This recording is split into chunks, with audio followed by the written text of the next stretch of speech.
Shalom, selamat pagi Bapak Ibu yang dikasihi oleh Tuhan. Mari kita siapkan hati kita untuk beribadah kepada Tuhan di pagi hari ini. Biarlah lewat ibadah kita pagi hari ini boleh berkenan dan menyenangkan akan hati Tuhan.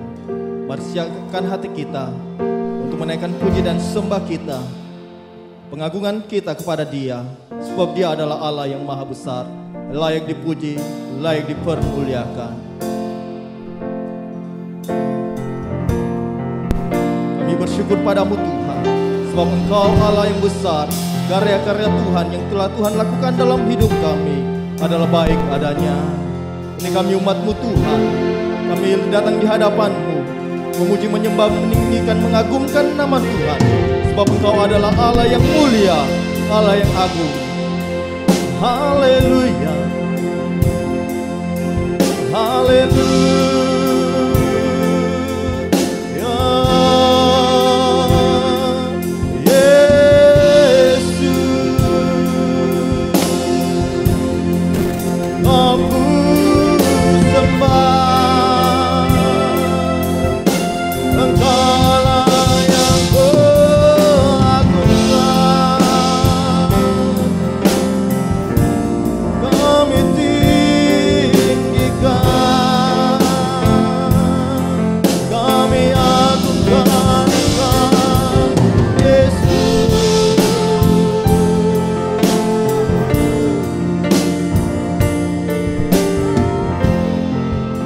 Biarlah sinar kemuliaan Tuhan hadir di tempat ini.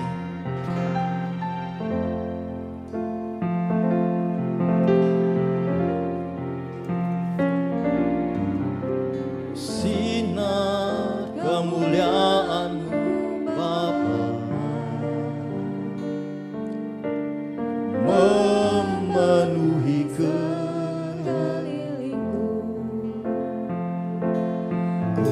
rasakan hadirat-Mu, Kau tenggelamkan jiwaku. Ku ingin tetap tinggal bersama-Mu. Mari naikkan pujian ini, sinar kemuliaan, kemuliaan-Mu Bapa memenuhi sekeliling. Rasakan hadirat-Mu, Kau tenggelamkan jiwaku. Ku ingin tetap tinggal bersama-Mu. Ku ingin tetap di sini, menikmati bait-Mu.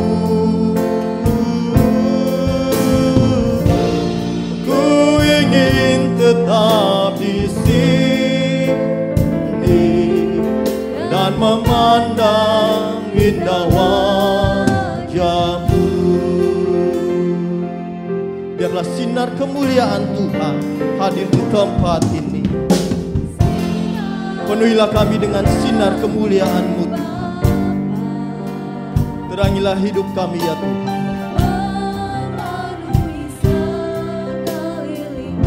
Kami merasakan kehadiran Tuhan. Rasakan hadirat-Mu, Kau tenggelamkan jiwaku. Ku ingin tetap tinggal bersama-Mu. Sinar kemuliaan-Mu,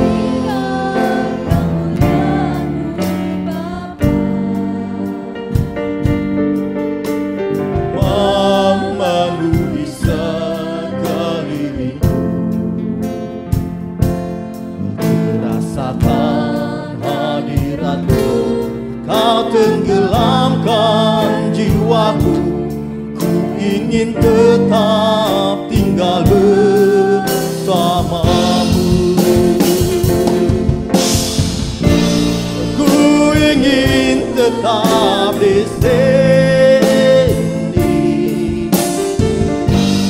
menikmati bait-Mu. Ku ingin tetap di sini,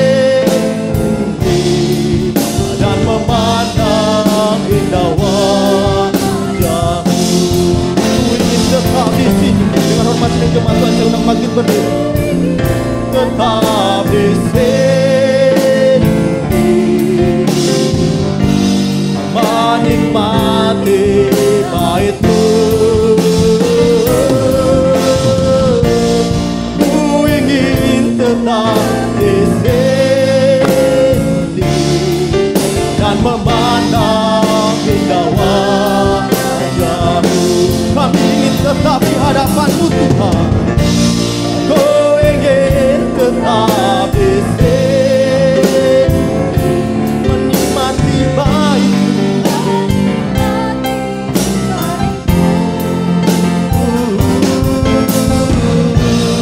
Ku ingin tetap di sini dan memandang indah wajah-Mu.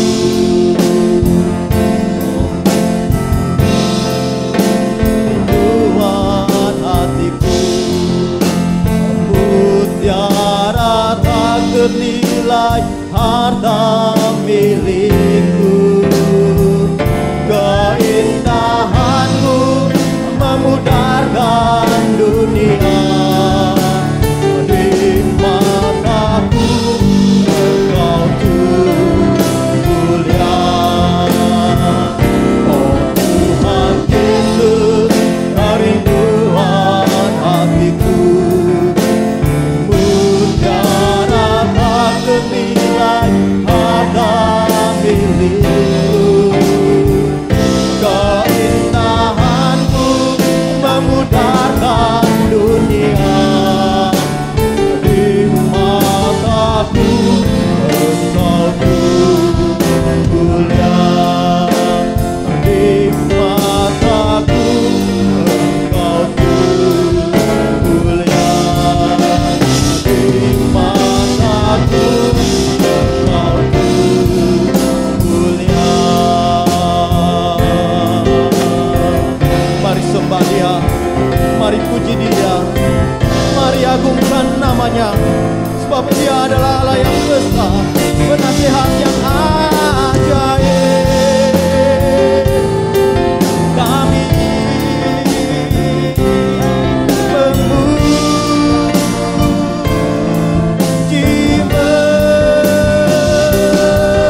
menyembah-Mu Tuhan.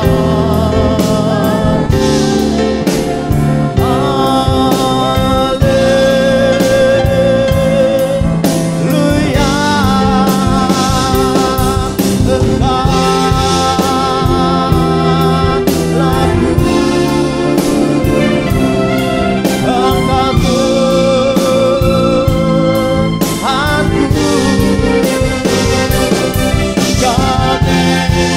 tempat kami muliakan Engkau Tuhan, sebab Engkau Allah yang mulia. Yesus Tuhan dan Rajaku, Engkau Allah dan Juru Selamatku. Haleluya.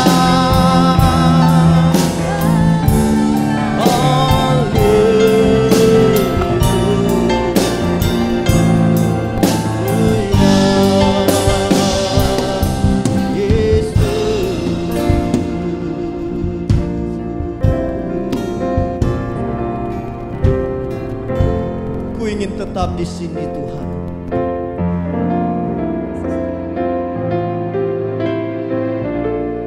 Ku ingin tetap di sini menikmati bait-Mu. Ku ingin tetap di sini dan memandang indah wajah-Mu. Ku ingin tetap di sini menikmati bait-Mu.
Kami rindu ya Tuhan untuk tetap diam di hadirat Tuhan, bersekutu dengan Tuhan setiap hari, setiap waktu dalam hidup ini.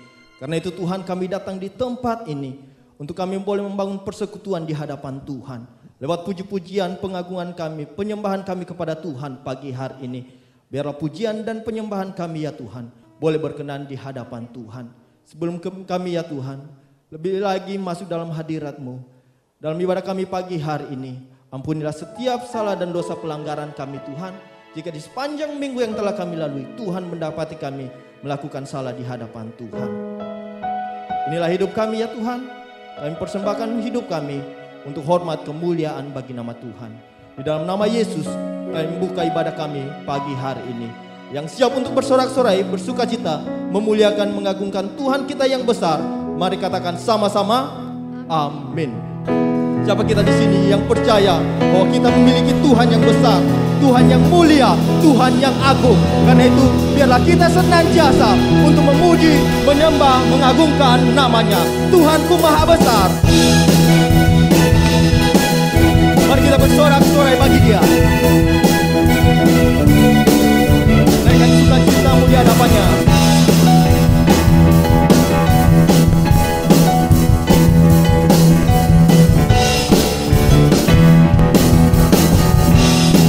Tuhanku maha besar, Tuhanku maha kuasa, Raja segala raja.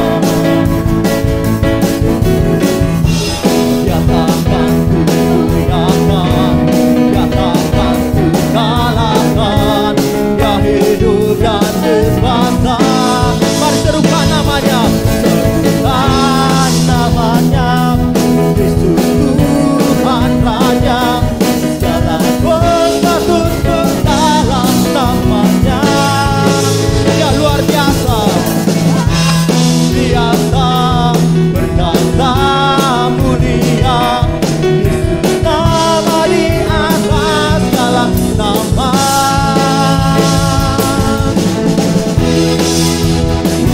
Kasih dan kemah Tuhan, kita bersorak-sorai, agungkan namanya. Tuhanku maha besar, Tuhanku maha kuasa.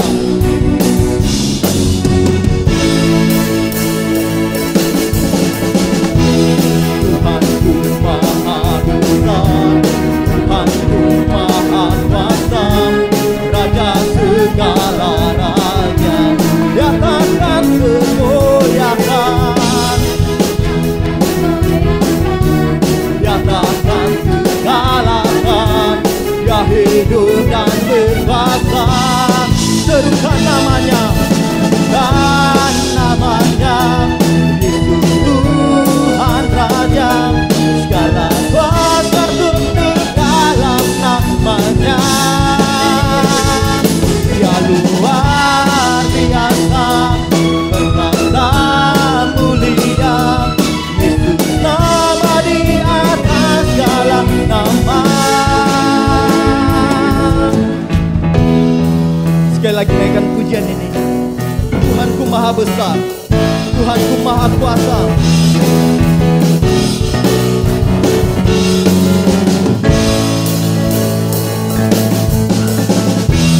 Tuhanku maha besar, Tuhanku maha kuasa, Raja segala raja.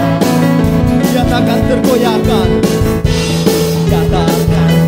Dia takkan terkalahkan, terkalahkan.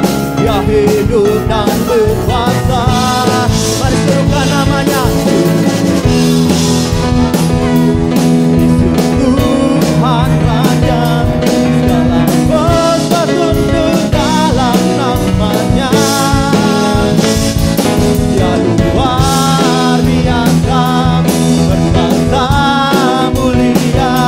Yesus nama di atas segala nama.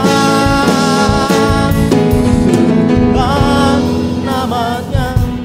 Yesus Tuhan Raja. Segala kuasa tunduk di hadapan-Mu Tuhan. Dalam namanya,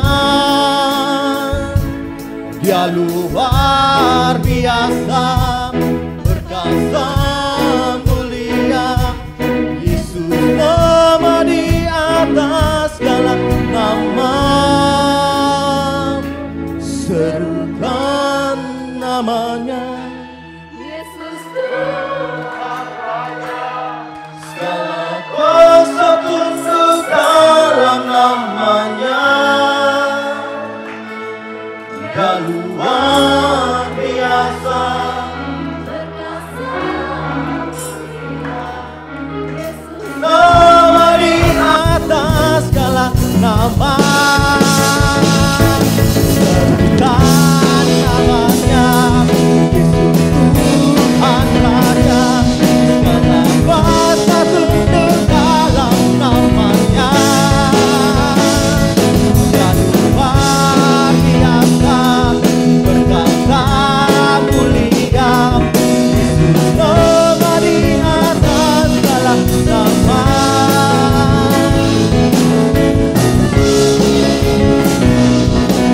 Yesus nama di atas segala nama. Yesus nama di atas segala nama.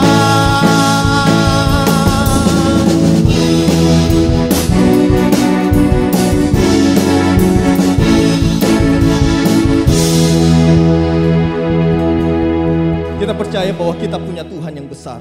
Segala sesuatu yang terjadi dalam hidup ini, baik dalam keadaan baik, baik dalam keadaan kurang baik sekalipun, kita percaya Tuhan turut campur tangan. Biarlah dalam segala keadaan yang kita hadapi saat ini, biarlah kita menantikan waktunya Tuhan. Karena waktunya Tuhan itulah waktu yang terbaik untuk hidup kita. Mari kita siapkan hati kita untuk dengarkan sabda kebenaran firman Tuhan pagi hari ini. Inilah kami ya Tuhan, kami buka hati kami. Beracara dan berbicaralah bagi setiap kami ya Tuhan lewat hamba-Mu. Tanamkanlah kebenaran firman-Mu yang kami dengarkan di pagi hari ini di dalam hati kami masing-masing. Dan terlebih lagi Tuhan Allah yang memampukan kami untuk kami boleh menjadi pelaku-pelaku firman-Mu. Terima kasih Tuhan.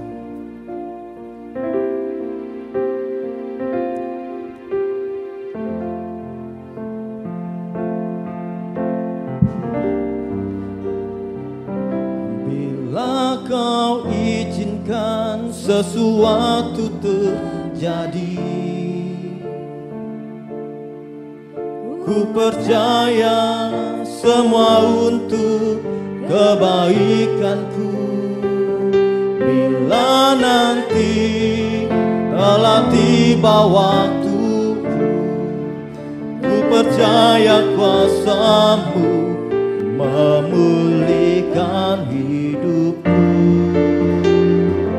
Waktu Tuhan pasti yang terbaik, walau kadang tak mudah dimengerti. Lewati cobaan, ku tetap percaya waktu Tuhan pasti yang terbaik. Kami percaya Tuhan, dengan iman kami katakan waktu Tuhan, waktu yang terbaik. Sesuatu terjadi. Meskipun dalam hidup ini ya Tuhan, ada suka duka yang kami hadapi, ada kerikil-kerikil yang kami harus lewati, tetapi kami percaya tangan Tuhan selalu menolong kami. Mungkin saat ini ya Tuhan, kami ada dalam kesulitan. Mungkin saat ini ya Tuhan, kami ada dalam keadaan sakit penyakit, tetapi kami percaya, biarlah kami ya Tuhan tetap memandang kepada karya Kristus yang akan menolong kami tepat pada waktunya. Waktu selanjutnya saya serahkan kepada hambanya.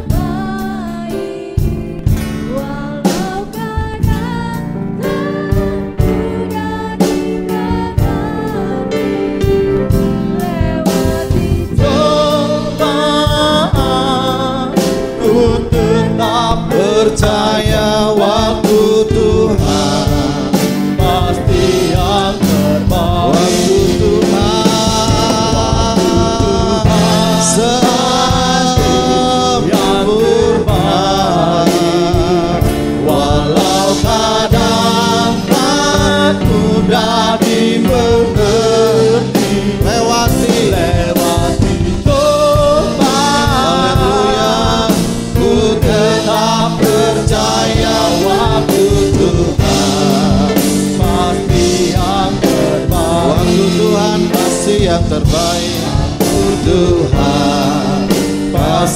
yang terbaik. Waktu Tuhan pasti yang terbaik.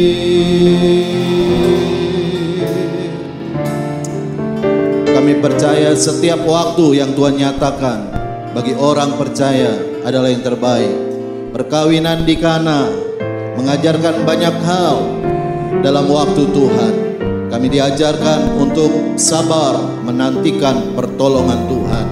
Dalam waktu Tuhan kami belajar untuk tunduk kepada otoritas. Dalam waktu Tuhan kami belajar untuk tetap percaya apapun yang kami lihat, apapun yang kami alami.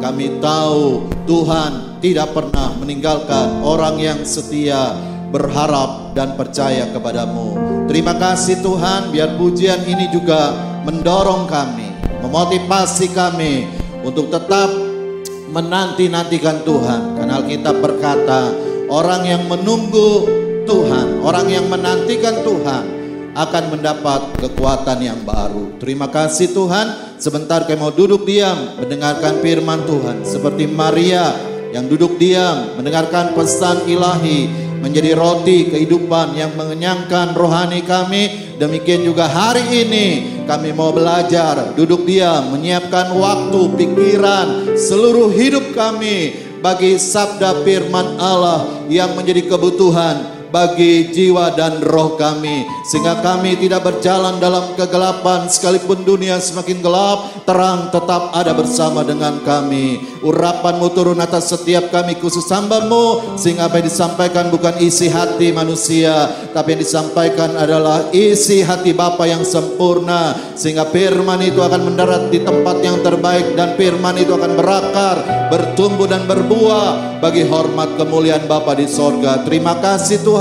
Kami serahkan waktu yang terbaik ini ke dalam tangan Tuhan. Biar tangan-Mu yang gagah perkasa itulah yang campur tangan, sehingga semuanya mendatangkan kemuliaan dan berkat Allah. Dalam nama Tuhan Yesus kami berdoa. Haleluya. Yang percaya sama-sama katakan amin. Silakan duduk Bapak Ibu, shalom. Mari kita membuka Alkitab kita dalam 1 Raja-Raja pasal kedua. Tidak sampai ayat 12 sampai ayat 6 saja, karena saya akan membagikan hanya dua poin kebenaran hari ini. Kalau kita membaca sampai ayat 12, maka kita akan mendapati ada 4 poin kebenaran yang dapat kita pelajari. Tapi sampai ayat 6 saja. 1 Raja-Raja pasal 2 ayat 1 sampai dengan 6 saya akan bacakan bagi Bapak Ibu yang diberkati oleh Tuhan. Demikian bunyi firman Tuhan. Pesan Daud yang terakhir sebelum meninggal. Ketika saat kematian Daud mendekat, ia berpesan kepada Salomo anaknya, aku ini akan menempuh jalan segala yang panah, maka kuatkanlah hatimu dan berlakulah seperti laki-laki. Lakukanlah kewajibanmu dengan setia terhadap Tuhan Allahmu, dengan hidup menurut jalan yang ditunjukkannya, dan dengan tetap mengikuti segala ketetapan, perintah, peraturan, dan ketentuannya, seperti yang tertulis dalam hukum Musa, supaya engkau beruntung dalam segala yang kau lakukan dan dalam segala yang kau tuju. Dan supaya Tuhan menepati janji yang diucapkannya tentang aku, yaitu jika anak-anakmu laki-laki tetap hidup di hadapanku dengan setia, dengan segenap hati dan segenap jiwa, maka keturunanmu takkan putus dari tahta kerajaan Israel. Dan lagi engkau pun mengetahui apa yang dilakukan kepadaku oleh Yoab anak Jeruya, apa yang dilakukannya kepada kedua panglima Israel, yaitu Abner dan Ner dan Amasa bin Yeter, yang membunuh mereka dan menumpahkan darah dalam zaman damai, seakan-akan ada perang, sehingga sabuk pinggangnya dan kasut kakinya berlumuran darah. Maka bertindaklah dengan bijaksana dan janganlah biarkan yang ubanan itu turun dengan selamat ke dalam dunia orang mati. Amin. Tema kita hari ini adalah ada berkat dari sebuah nasihat. Bapak Ibu, kalau kita membaca sebagian perikop ini, maka Daud ketika dia akan meninggal, dia memang tidak meninggalkan banyak warisan yang dalam bentuk katakanlah harta. Tetapi kalau kita membaca, maka Daud sebelum meninggal dia memberikan warisan yang terbaik bagi anaknya, yaitu Salomo. Dan warisan yang terbaik itu adalah sebuah pesan atau sebuah nasihat. Kenapa demikian? Karena Daud sadar bahwa apa yang akan dihadapi oleh Salomo ke depan ketika dia menjadi raja itu bukan hal yang mudah. Sebagaimana Daud ketika dia menggantikan Saul, maka ketika dia menjadi raja dia menghadapi banyak persoalan, banyak masalah, banyak pergumulan di dalam hidupnya. Dan pengalaman yang dilalui itulah maka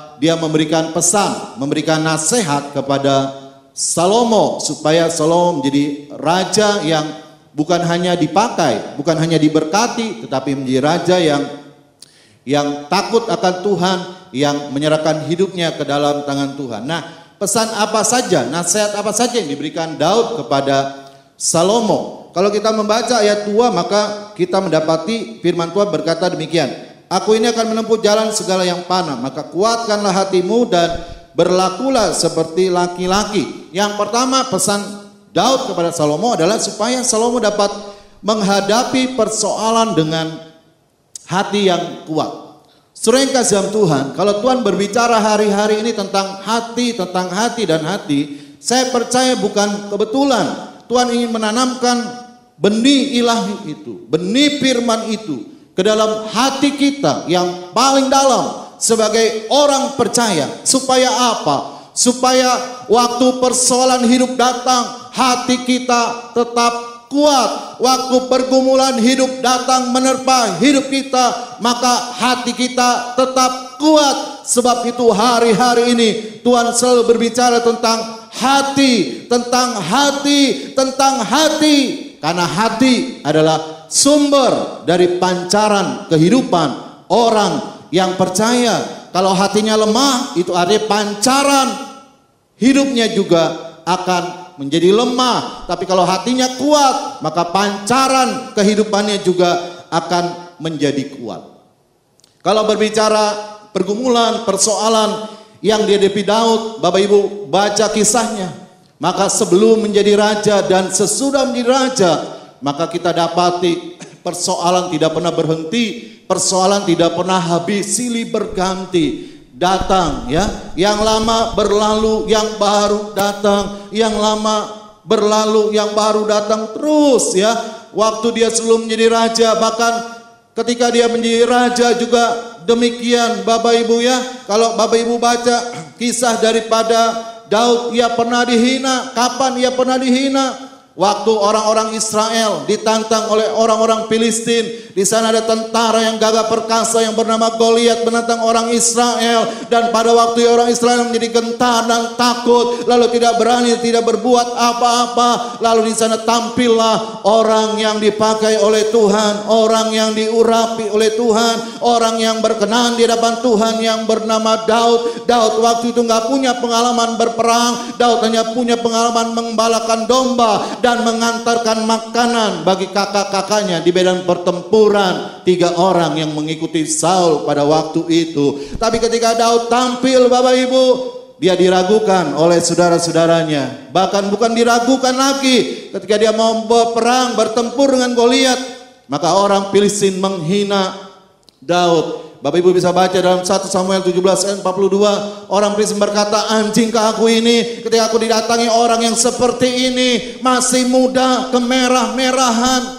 Mana mungkin dia akan menang dengan aku? Mana mungkin dia bisa mengalahkan aku? Daud dihina. Persoalan itu bukan hanya bicara tentang makanan dan pakaian dan minuman Bapak Ibu ya. Kadang-kadang ketika hinaan itu datang, itu bisa menjadi persoalan dalam kehidupan kita. Siapa biasanya orang-orang yang dihina oleh orang?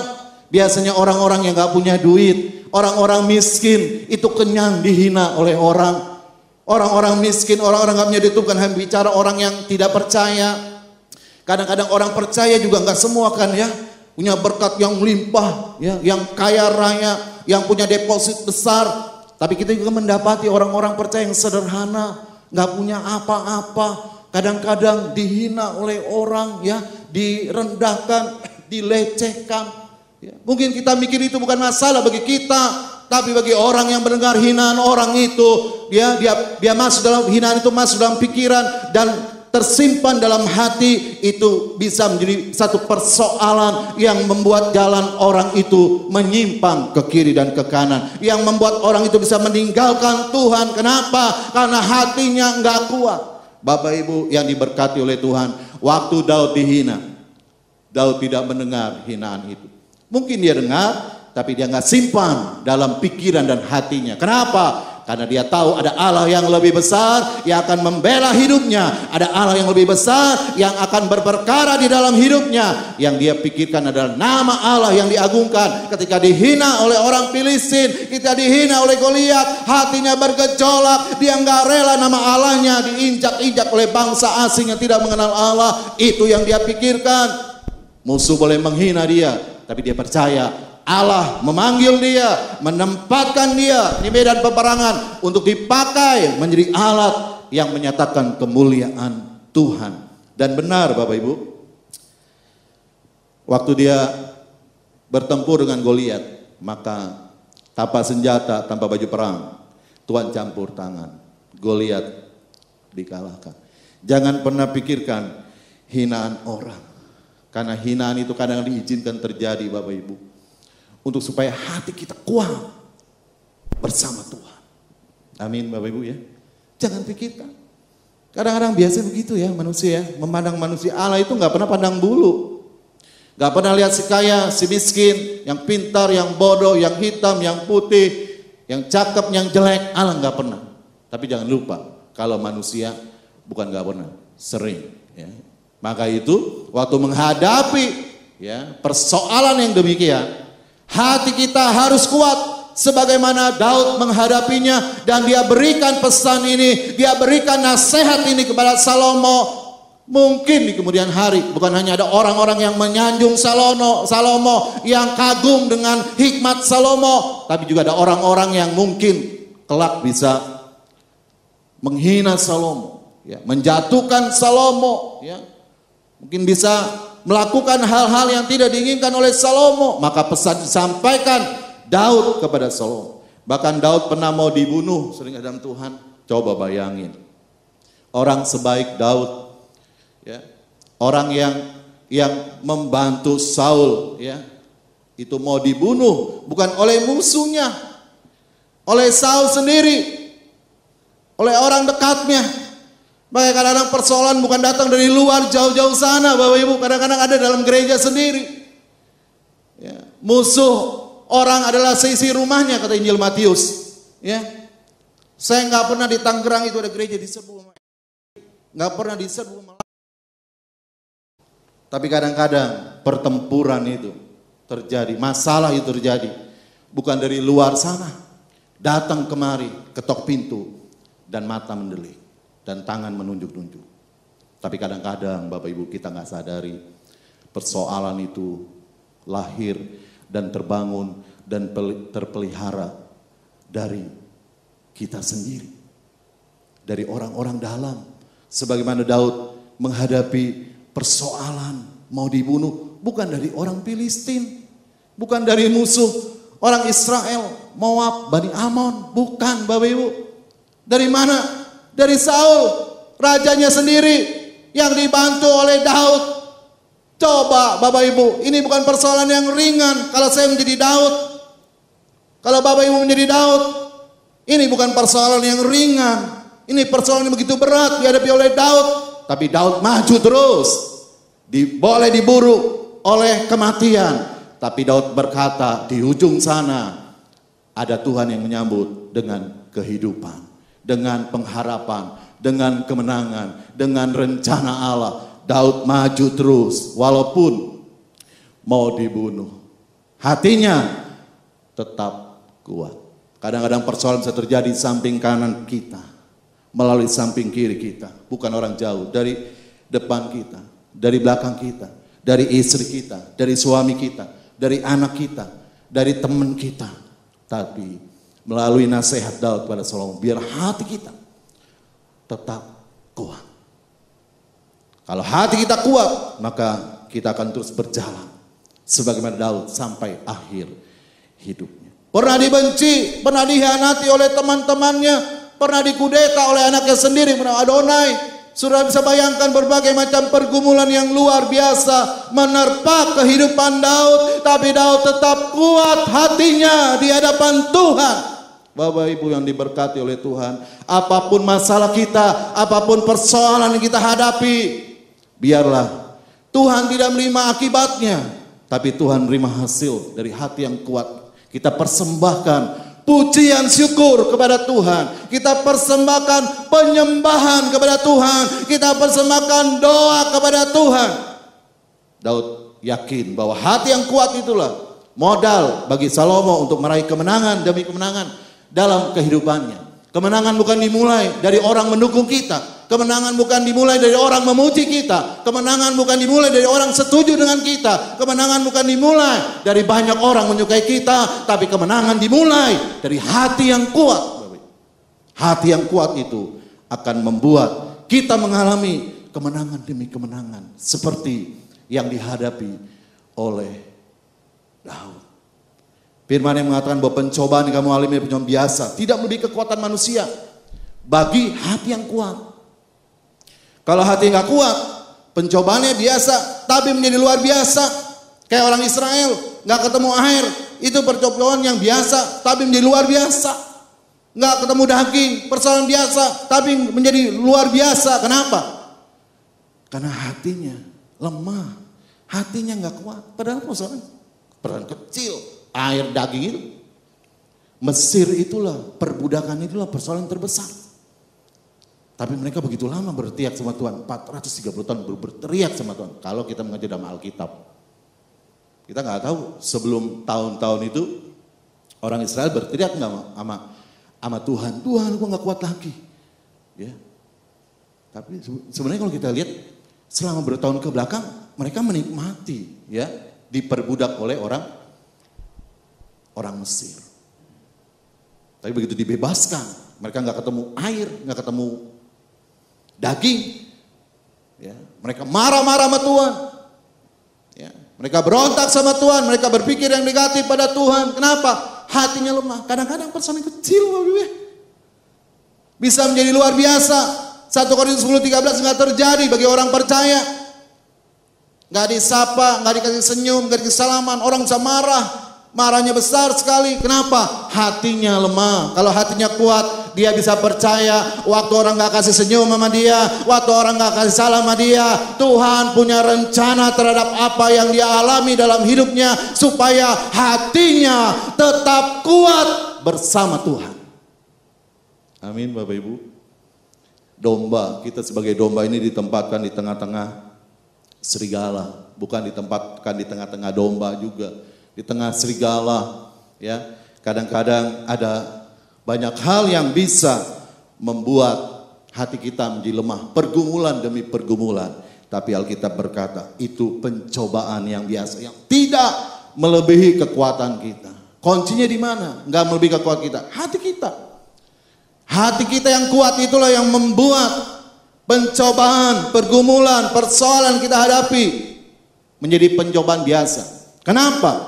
Karena Allah yang kita sembah, Allah yang kita percayai, Allah yang kita imani adalah Allah yang setia. Dan dia bukan hanya setia, Alkitab berkata dia akan membuka jalan yang baru, memberikan jalan keluar bagi orang yang percaya. Kapan Tuhan berikan jalan keluar? Waktu Tuhan, pujian. Waktu Tuhan pasti yang terbaik. Kalau di Alkitab ya banyak ya, tapi salah satu yang begitu dominan bicara waktu yang terbaik adalah perkawinan di Kana. Itu waktu Tuhan gak pernah salah ya. Air bisa berubah menjadi anggur. Mujizat bisa dinyatakan kalau waktu Tuhan tiba. Pertolongan pasti akan terjadi kalau waktunya Tuhan. Jalan pasti akan terbuka kalau waktunya Tuhan sudah tiba. Karena kalau waktu Tuhan sudah tiba, itu bicara tentang Allah bekerja, Allah berkarya, Allah campur tangan, menyertai orang-orang percaya. Dan kalau Allah yang campur tangan, kalau Allah yang bekerja, tidak ada yang dapat menghambatnya, tidak ada yang dapat menggagalkan rencana Allah. Siapapun orangnya, sekalipun iblis, tidak bisa menggagalkan rencana Allah. Hati yang lemah itu membuat orang bisa melakukan hal-hal yang tidak masuk akal. Kadang-kadang ya waktu pergumulan tanpa harapan, waktu persoalan tanpa topangan, bahkan yang terburuk adalah waktu sukses tanpa kebenaran, orang bisa lemah hatinya. Saudara jangan pikir orang sukses hatinya kuat terus. Jangan pikir orang yang turun naik Alphard hatinya kuat terus. Jangan pikir orang yang punya depositnya besar, banyak, hatinya kuat terus. Enggak. Kalau nggak ada kebenaran, orang itu bisa lemah hatinya dan bisa melakukan hal-hal yang tidak masuk akal. Bapak Ibu dengar baru-baru ini ada penembakan liar di Gading Serpong? Pernah ya? Pernah ya? Orangnya udah ketangkap. Gading Serpong daerah sana lah. Sempat mampir ke Alam Sutra, Tangsel, tapi begitu mimisnya mau nyampe kepala saya nunduk. Jadi nggak kena ke saya gitu ya. Itu saya kan langsung mikir. Saya udah mikir gini ya, waktu belum ketangkap gini mikir. Ini pasti orang yang garis-garis miring lah gitu ya. Yang preman-preman yang udah gak ada harapan gitu ya. Yang ngaco hidupnya gitu ya. Itu benar, waktu long time saya gini, ini orang-orang pasti yang udah, wah, ya, udah jadi orang yang termarginalkan, tersingkirkan gitu. Jadi dia mau menyatakan dirinya, keberadaan diri dengan begitu gitu. Saya mikirnya gitu. Tapi saudara waktu ketangkap, itu mamanya teman istri saya. Kenal. Itu bukan orang biasa Bapak Ibu. Itu orang muda yang sukses. Punya pabrik hebel. Gede banget di Legok. Gede banget. Pabriknya gede banget. Kalau udah bilang gede banget tuh, aduh gede banget lah. Ya, itu direkturnya dia itu yang nembak. Bingung gak saudaraku? Mau merit bulan Oktober ini. Dia, apa itu sebutnya kalau sebelum merit ada pre-wedding, pre-merit itu ya. Itu bukan di Indonesia. Itu lagi COVID, berangkat ke Rusia. Cuman waktu itu gak ketemu sama saya ya, waktu di Rusia. Dia foto-foto, saya cari tahu sama oncom. Jadi gak temu. Jadi orang yang banyak duitnya Bapak Ibu. Bukan orang bokeh, bukan orang yang liar, orang yang... Lalu saya mikir kenapa ya Tuhan? Orang sukses duit udah banyak, apa aja mau dibeli ada. Itu calon istrinya, itu seleb ya, selebgram. Cantik banget ya, dari ujung rambut sampai ujung kaki. Wah, itu cewek, sering benar-benar kayak cewek dah. Enggak ada, saya pernah lihat rambut gondrong begitu, lihat depannya kumisan bewokan. Cewek belakang, depan cowok. Kalau ini bener cewek beneran, dari atas kepala ujung rambut sampai bawah. Mantep punya dah. Kalau dinilai berapa? 9,99. Wah gitu ya, sempurna. Nembakin orang Bapak Ibu. Coba. Itu dengan tembakan yang bukan murah ya, karena 15-20 meter bisa, peluru mimis itu bisa masih, itu berarti tembakan dari luar negeri ya, yang daya dorongnya itu cep. Coba kalau mimis biasa, tuh 5 meter dia udah lari, nggak bakal bisa lurus gitu ya, karena mimis ada angin kencang, tiupan dia pasti miring, nggak mungkin kena sasaran, pagi 15 meter, 20 meter, tapi tiap malam itu sampai jam 2, setengah 2 keliling, ya nembakin orang. Ketangkep. Itu pengusaha sukses tanpa kebenaran bisa lemah hatinya ya, bisa lemah. Kita nggak tahu yang menyebabkan dia lemah apa ya. Dia sih di polisi cerita katanya waktu kecilnya dia mengalami kekerasan ya, dan itu membekas. Tapi kan ya kalau kuat hatinya nggak mungkin begitu. Jadi nggak selalu orang sukses itu hatinya kuat. Ya, orang yang kuat hatinya adalah orang yang dekat sama Tuhan. Orang yang berdiam bersama dengan Tuhan. Walaupun mungkin dia ada gelombang-gelombang ya yang menuju kepada kelemahan, tapi dia kembali bangkit dan kuat dan dia berkata, ada Tuhan yang tidak pernah meninggalkan saya, ada Tuhan yang akan membela saya, ada Tuhan yang akan menolong saya. Dan kitalah orang-orangnya yang mungkin nggak sukses secara dunia, secara luar biasa. Tapi kita punya Tuhan yang selalu menguatkan hati kita. Orang bisa lemah, anak-anak muda lemah, anak remaja lemah, orang tua juga bisa lemah Bapak Ibu ya. Kadang-kadang didapati anaknya begitu tua, ya nggak peduli sama dia, ya kamar ada kelebihan tapi dikirim ke panti jompo, ya dia mikir, aduh siapa saya kayak jadi orang asing bagi anak-anak saya. Kalau nggak punya Tuhan, dia bisa lemah. Tapi kalau punya Tuhan, Daud berpesan pada Salomo, apapun yang dihadapi oleh Salomo, tetaplah menghadapinya persoalan itu dengan hati yang kuat. Yang kedua, ya, ayat ketiga berkata demikian, lakukanlah kewajiban dengan setia terhadap Tuhan Allahmu dengan hidup menurut jalan yang ditunjukkannya dan dengan tetap mengikuti segala ketetapan, perintah, peraturan dan ketentuannya seperti yang tertulis dalam hukum Musa, supaya engkau beruntung dalam segala yang kau lakukan dan dalam segala yang kau tuju. Yang kedua Bapak Ibu, ini penting juga, walaupun orang anggap ini gak penting, tapi bagi kita penting. Menjalani kehidupan dengan setia sama Tuhan. Setia. Ya, Alkitab berkata, pesan Daud ini jelas sekali sama Salomo. Lakukanlah segala kewajibanmu sama Tuhan dengan setia. Ini dilupakan oleh banyak orang yang percaya. Ketika berkat melimpah datang dalam hidupnya, kesuksesan datang dalam hidupnya, semua ya yang diinginkannya terjadi dalam hidupnya, dia begitu mudah melupakan Tuhan. Sama ketika orang-orang Israel ketika menjadi kuat, mereka melupakan Tuhan. Mereka nggak ingat Tuhan lagi. Daud memberikan pesan ini kepada Salomo. Kalau kamu nanti jadi orang yang sukses, ya, menjadi orang yang terberkati oleh Tuhan, menjadi orang yang dipakai oleh Tuhan, tetap setia sama Tuhan. Karena ada pesan, kalau engkau bisa dan mampu bukan karena kamu, bukan karena kuat kamu, tapi Tuhan yang mengurapi kamu, Tuhan yang memberikan kekuatan kepada kamu sehingga kamu menjadi raja yang diberkati, yang dipakai oleh Tuhan. Kalau kita kaya, kita sukses, kita pintar, kita bisa melayani, kita bisa bermain musik, kita menjadi WL, kita menjadi singer, kita menjadi pengkhotbah, bukan kita lagi, tetapi karena Roh Allah yang memberi kemampuan dalam hidup kita. Sebab itu kembalikan semuanya kepada Tuhan. Dengan bagaimana? Dengan menjalani kehidupan kita dengan setia. Kalau kita nengok ke kiri, maka ada orang-orang percaya nggak setia. Jangan ikutin yang nggak setia, Bapak. Ikutin yang setia. Banyak orang percaya yang setia sama Tuhan. Itu yang harus kita ikuti. Yang meninggalkan Tuhan itu pilihan. Karena bagi kita setia sama Tuhan itu bukan pilihan, tapi panggilan. Panggilan Tuhan atas hidup kita adalah setia kepada Dia. Karena penyerahan hidup Tuhan bagi kita adalah setia bagi kita. Dia berkorban sampai mati. Sampai mati di bukit Golgota. Dia buktikan kesetiaan dalam kasih-Nya bagi kita. Oleh sebab itu panggilan kita setia. Setia artinya tidak melupakan apa yang sudah Tuhan buat dalam hidup kita. Saudara ketika berdoa renungkan apa yang sudah Tuhan buat dalam hidup kita.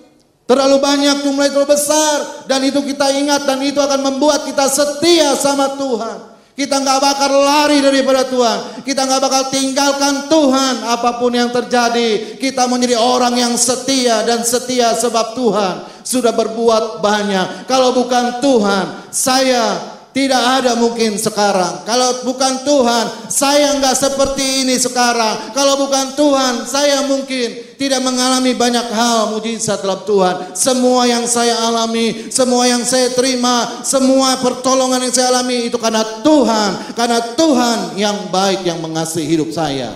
Sehingga kita nggak mundur untuk menjadi orang yang tidak setia. Walaupun kiri kanan kita tidak setia sama Tuhan, belakang kita nggak setia, kita mau menjadi orang yang setia menjalani kehidupan ini. Karena waktu Tuhan memberikan kehidupan, Tuhan punya rencana agar sampai akhir hidup kita tetap percaya kepada Dia. Setia artinya apa? Terus mengikuti ketetapan Allah dalam hidupnya. Walaupun kita sudah bosan, sudah boring, sudah jenuh dengar firman Tuhan. Kita lebih mungkin dengar berita-berita dari dunia ini.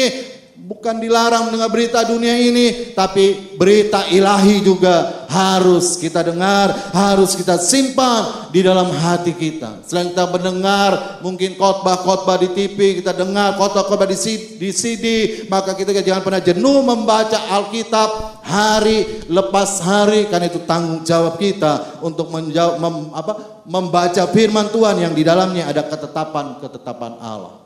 Waktu ketetapan Allah memagari kita, maka tidak akan keluar, kita akan tidak lompat dari ketetapan itu dan kita akan menjadi setia. Setia artinya tidak menyimpang ke kiri dan ke kanan, hanya pandang Allah saja. Banyak orang Kristen yang mudah yang menyimpang ke kiri dan ke kanan, yang sebenarnya Allah sudah berbuat banyak dalam hidupnya. 2 Korintus pasal pertanyaan 18 ayat 6 berkata, tidak ada kata tidak selain kata ya bagi Tuhan. Waktu Tuhan mengajak Bapak Ibu dan saya setia, tidak ada jawaban yang lain selain ya Tuhan, saya mau setia. Ya Tuhan, saya mau setia.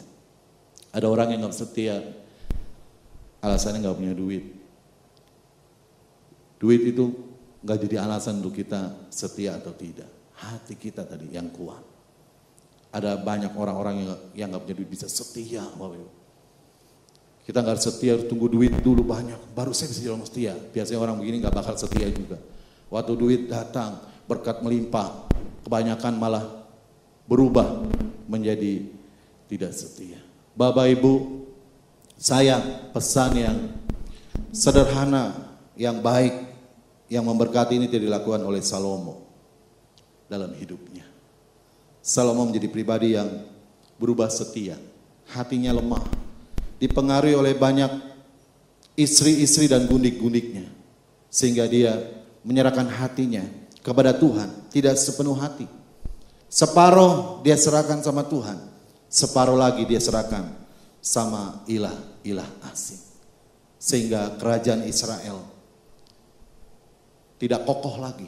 Kalau Bapak Ibu baca ya dalam ayat 12 tadi, pasal 2. Salomo duduk di atas tahta Daud ayahnya, dan kerajaannya kokoh, bukan, sangat kokoh. Awalnya bukan kokoh, sangat kokoh. Sorry bayang, ada barang yang kuat, sangat kuat, di atas kuat. Sangat kokoh itu di atas kokoh, kuat sekali.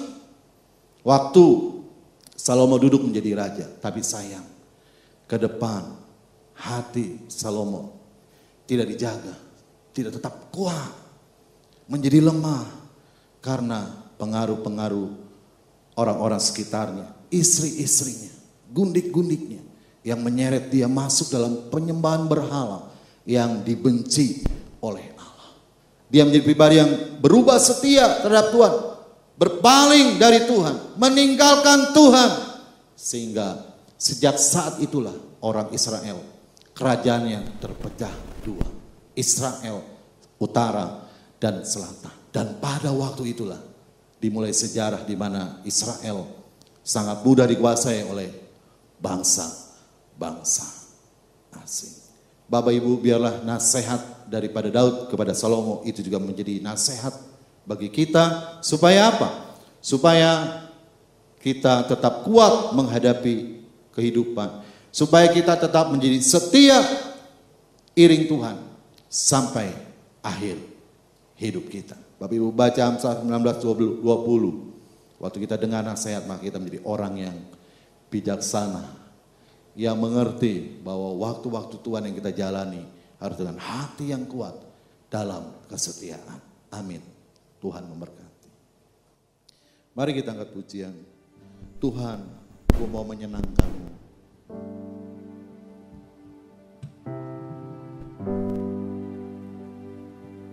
Tuhan, aku mau menyenangkan-Mu. Mari kita bangkit berdiri di hadapan Tuhan.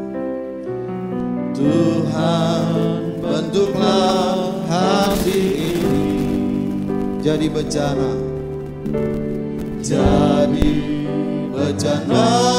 untuk hormat-Mu. Persoalan membentuk kami menjadi bejana yang memuliakan nama-Mu.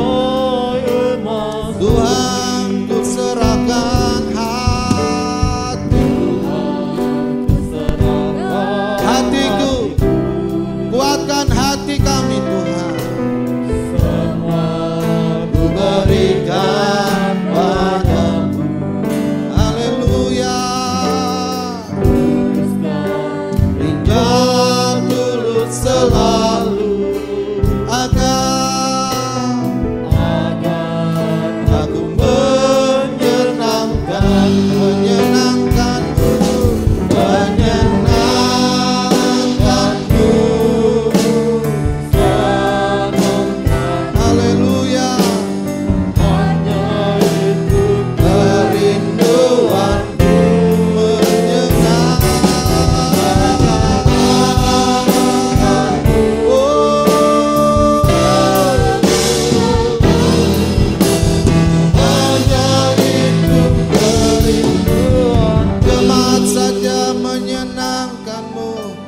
menyenang.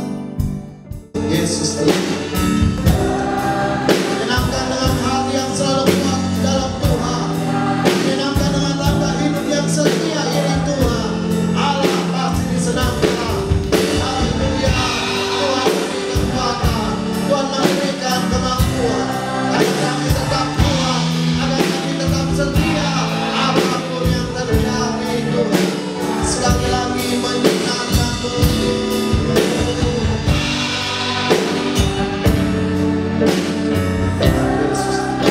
Dengarlah kerinduan pengakuan kami di dalam Rabu pagi ini. Kami belajar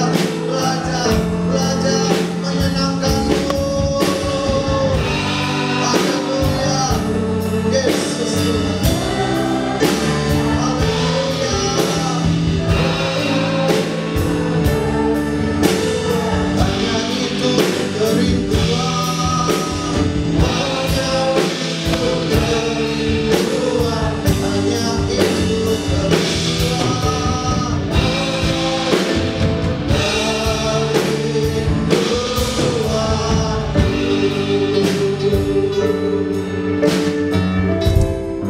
Inilah kerinduan kami bersama Tuhan. Belajar menyenangkan hati Bapa dengan selalu memiliki hati yang kuat ketika kami menghadapi persoalan demi persoalan. Sebagaimana Daud mengalaminya dan menjalaninya dan memberikan pesan nasihat ini kepada Salomo. Agar Salomo, kami sebagai orang percaya, walaupun mungkin kami bertemu dengan pergumulan yang membuat kami berbeban berat, tapi ada Alkitab berjanji, datang pada Tuhan, Tuhan akan memberi kelegaan yang baru. Kami tetap kuat di dalam Tuhan. Dan kekuatan hati itulah yang membawa kami menjalani kehidupan dengan setia kepada Tuhan. Kami tidak menoleh ke kiri dan ke kanan. Kami hanya pandang Allah sebagai Raja Maha Besar, Bapa yang sempurna, Allah yang baik, Allah yang mengasihi kami, yang tidak pernah meninggalkan hidup kami. Maka ketika kami pandang Tuhan, kami terus berjalan, dan berjalan sampai Allah menentukan kami untuk meninggalkan dunia ini. Berkati jemaat-Mu Tuhan, penuh dengan pergumulan hari ini datang, kuatkan hati mereka. Penuh dengan persoalan di sana sini, Tuhan kuatkan. Sehingga mereka boleh menjadi jemaat yang setia. Setia iring Tuhan, sebab Tuhan lebih dulu setia kepada kami sampai akhir hidupnya. Kami mau menjadi setia, sebagaimana Tuhan setia. Apapun yang kami hadapi, apapun yang kami alami, Tuhan tidak menerima akibatnya, tapi Tuhan menerima hasilnya, yaitu kami menyembah Tuhan. Kami tetap datang, kami tetap berdoa, kami tetap percaya kepada Tuhan. Roh Kudus memberikan paparan yang lebih sederhana sehingga firman ini dapat dicerna dengan baik dan tersimpan dan menjadi rema yang bersuara bagi setiap kami. Dalam nama Yesus Tuhan kami berdoa, kami bersyukur. Haleluya. Yang percaya sama-sama katakan amin. Silakan duduk Bapak Ibu, saya kembalikan kepada Bapak Gembala.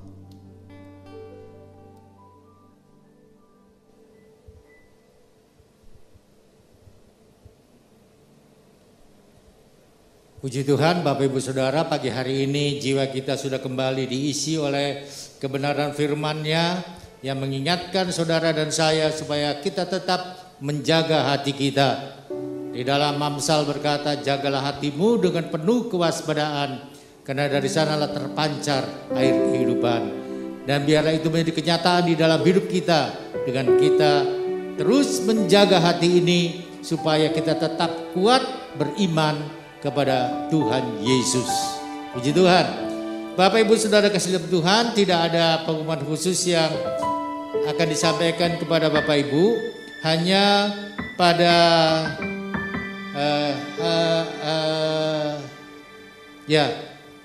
saya kira saya sampaikan saja ya, walaupun tidak bisa diinikan. Begini, Bapak Ibu Saudara kasih dalam Tuhan, karena memang kita terbatas dalam waktu ibadah. Ini memang diatur oleh pemerintah, sehingga kita juga mengadakan ibadah sampai 3 kali. Jadi tidak mungkin kalau hal yang sama kita lakukan secara berulang-ulang. Apa itu? Nah, Bapak Ibu Saudara kasih Tuhan, mungkin di antara Bapak Ibu sudah ada yang tahu atau sudah ada yang mendengar. Tapi bagi saudara yang sudah mendengar, anggap aja ini berita ulangan. Tapi bagi saudara yang belum mendengar, ya memang ini berita yang sesungguhnya. Jadi minggu yang lalu saya menerima surat dari Pak PDM Rudi Gunawan yang menyatakan bahwa yang bersangkutan akan pindah kota ke Jogja, pindah pekerjaan di sana. Nah, oleh sebab itu beliau tidak akan lagi melayani Bapak Ibu Saudara atau kita semua di tempat ini. Ya, saya tidak bisa memberi kesempatan buat Pak Rudi untuk berbicara di hadapan Bapak Ibu Saudara karena memang waktunya yang sangat terbatas. Tapi kalau minggu-minggu berikut karena mulai bulan depan Pak Rudi sudah harus ada di Jogja, jadi nggak mungkin lagi dia melayani kita. Oleh sebab itu, kalau Bapak Ibu Saudara tidak melihat dia, bukan karena dia sakit, tapi karena memang dia dengan baik-baik mau meninggalkan kita di tempat ini. Ya, puji Tuhan itu. Kemudian yang berulang tahun ada dua saudara kita, yaitu Ibu Catherine tanggal 29 Agustus dan Bapak Agustinus Adrian. Ini nama yang asing buat saya. Untung ada garis miringnya. Pak Honggi, ya, yang kita kenal dengan Pak Honggi. Nama ini memang asing buat saya. Oke, puji Tuhan. Jadi kita mau berdoa buat kedua saudara kita ini. Dan ada yang perlu dukungan doa? Ibu Gyokni, Ibu Yanli, Pak Suharyanto. Dari sebelah sini, Ibu Inong. Ada lagi? Di atas Pak Rudi. Ya, kita mau berdoa buat Pak Rudi. Ada lagi? Tidak ada?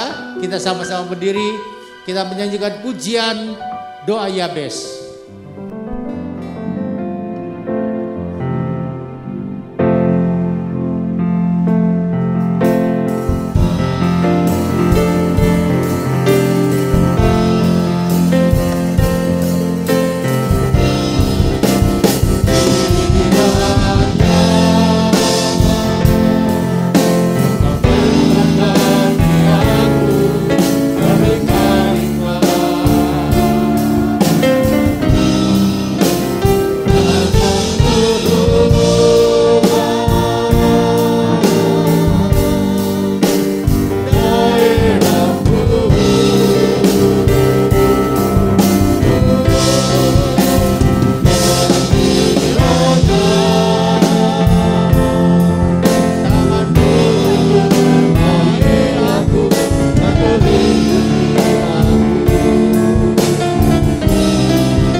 bersyukur kepadamu Bapa.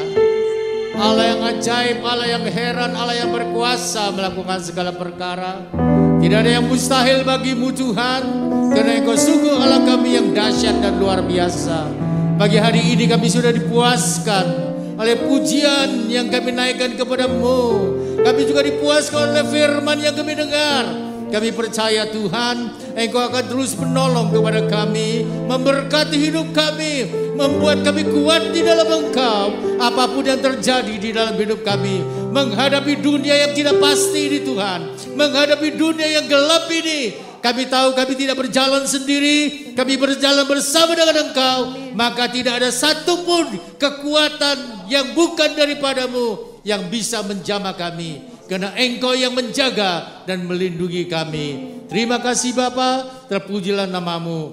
Pagi hari ini kami mau berdoa Tuhan, buat anak-anakmu yang berulang tahun, yaitu Ibu Catherine dan Bapak Agustinus Adrian Tuhan. Tolong Tuhan kepada kedua saudara ini, Engkau melihat apa yang terjadi di dalam hidup mereka. Engkau juga mengerti apa yang jadi keperluan hidup mereka. Sebab itu Tuhan, pemeliharaanmu senantiasa nyata di dalam kehidupan anakmu ini. Beri mereka senantiasa kesehatan, beri mereka senantiasa kesetiaan di dalam mengiring Engkau. Kami percaya Engkau mencukupkan apa yang menjadi keperluan hidup mereka, memberkati rumah tangga mereka. Terima kasih Tuhan, Allah yang besar, Allah yang ajaib. Kami juga mau berdoa Tuhan untuk anak-anakmu yang memerlukan dukungan doa pada pagi hari ini. Engkau melihat tangan-tangan mereka yang terangkat kepadamu sebagai tanda bahwa mereka menyerah kepadamu Tuhan, sebagai tanda bahwa mereka berharap kepadamu. Mereka tidak berharap kepada organisasi, mereka tidak berharap kepada manusia, tapi kepadamu Tuhan. Sebab itu Engkau sendiri yang berkarya di dalam kehidupan mereka. Apapun jadi keperluan mereka Tuhan, Engkau sanggup melakukannya, Engkau sanggup memenuhinya. Tolong kepada mereka Bapa, nyatakan kuasa dan mujizat-Mu. Oh, kepada Ibu Giokdi, kepada Ibu Yanli, kepada Bapak Suaryanto, kepada Ibu Inong, juga kepada Pak Rudi Tuhan. Engkau tahu Tuhan apa yang menjadi keperluan mereka. Engkau yang menyatakan kehendak-Mu di dalam kehidupan mereka. Terima kasih Bapa. Berkati juga anak-anakmu yang sudah mengambil bagian di dalam pelayanan. Pakai mereka lebih dahsyat lagi untuk kemuliaan dan kebesaran nama-Mu. Terima kasih Bapa, terpujilah nama-Mu. Sebentar kami mau pulang tinggal ke tempat ini. Sertai kami di dalam perjalanan. Tibakan kami di tempat kami masing-masing Tuhan yang selamat, tidak kurang suatu apa. Kami percaya Tuhan, Engkau menyertai hidup kami. Kami percaya Tuhan, Engkau menjauhkan kami dari rencana-rencana orang jahat. Engkau menjauhkan kami dari kecelakaan. Engkau melindungi, menjaga kami dari sakit penyakit yang ada di dalam dunia ini, sehingga kami menjadi anak-anak-Mu yang tersembunyi di dalam Engkau, yang terpelihara di dalam Engkau, yang terjaga di dalam Engkau. Terima kasih Bapa, terpujilah nama-Mu. Sekarang kita akan menerima berkat. Arahkan mata rohani saudara kepada Yesus, kedangkan kedua belah tangan saudara. Berkat itu tidak datang dari manusia, tapi datang dari Tuhan Yesus. Sebab itu terimalah dengan iman. Dalam nama Yesus, Tuhan memberkati rumah tanggamu. Dalam nama Yesus, Tuhan memberkati usahamu. Dalam nama Yesus, Tuhan memberkati masa depanmu.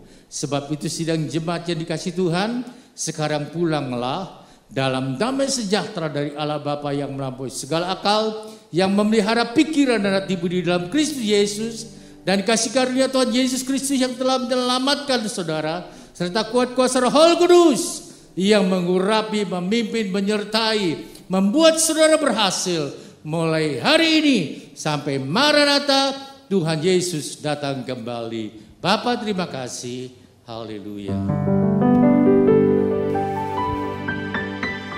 Bapa terima kasih, Bapa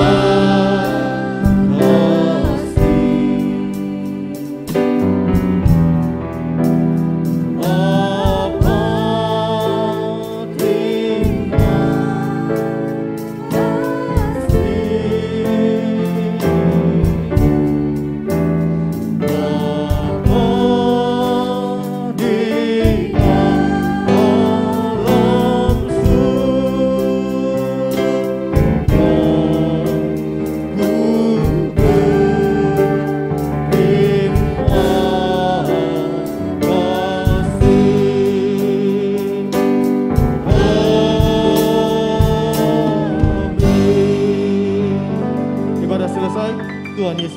memberkati.